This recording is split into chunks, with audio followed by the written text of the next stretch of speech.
महर्षि रमर मोक्ष की कामना कौन करता है?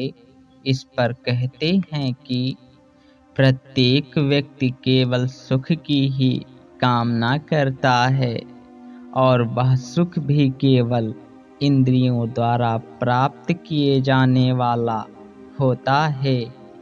ऐसा क्यों है? लोग इंद्रियों की ही सुख की कामना क्यों करते हैं? क्योंकि जो सुख इंद्रियों से प्राप्त होता है वह भी मोक्ष जैसा ही होता है। और दूसरी बात, मोक्ष बहुत ही कम व्यक्तियों को प्राप्त होता है, लेकिन इंद्रिय का सुख प्रत्येक व्यक्ति को प्राप्त होता है। इसलिए मोक्ष की कामना बहुत कम व्यक्ति करते हैं, जबकि इंद्रिय सुख की कामना हर कोई करता है। सभी व्यक्तियों में मुक्ति की इच्छा समान रूप से विद्यमान होती है, किंतु यह मुक्ति की इच्छा सुषुप्त रूप में विद्यमान होती है। इसलिए इस इच्छा को जागृत करना चाहिए। इसलिए सभी व्यक्ति किसी न किसी रूप में आत्मज्ञान के पात्र हैं और प्रत्येक व्यक्ति को आत्मज्ञान प्राप्त करना चाहिए। प्रत्येक व्यक्ति मुक्ति की इच्छा रखने के योग्य है तथा उसे मुक्ति भी प्राप्त करनी चाहिए। इस संसार में पूरी तरह से सर्वगुण संपन्न व्यक्ति का उपलब्ध होना संभव नहीं है, किंतु इसके बाद भी आत्मज्ञान का प्रयास किसी भी व्यक्ति को नहीं त्यागना चाहिए। प्रत्येक व्यक्ति अपने अनुभव से ही आत्मा है, किंतु प्रमाद के कारण वह शरीर के साथ गलत तादात्म्य करके दुख भोगता है। यह कैसा महानतम आश्चर्य है!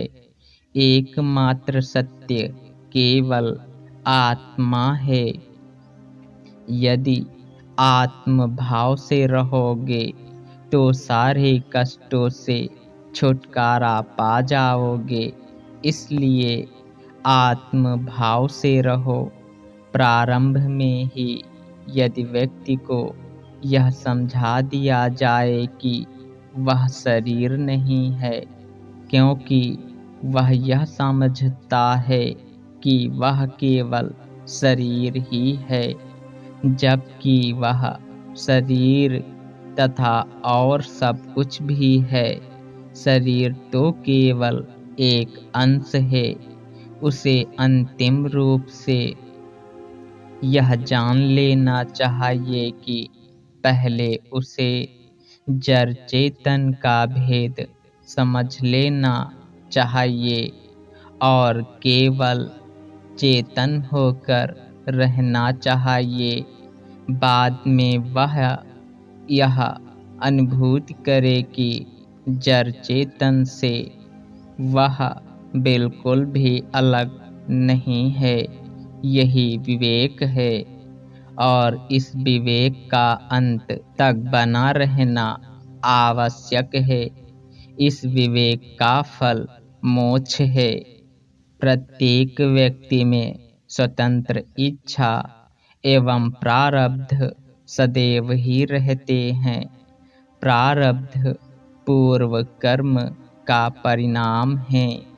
इसका संबंध शरीर से है।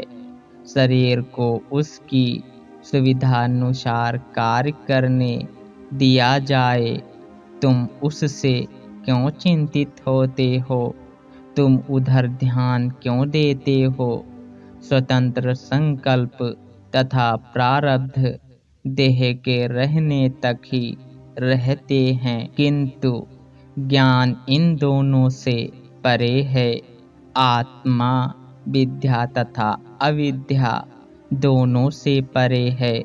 जो कुछ भी होता है वह पूर्वकृत कर्म, दैवी इच्छा तथा अन्य कारणों से होता है। यह विवेक जब मनुष्य के अंदर गहरा बैठ जाता है और अंत समय तक बना रहता है तो निश्चित रूप से उसे मोक्ष की प्राप्ति होती है। हरि ओम तत्सत।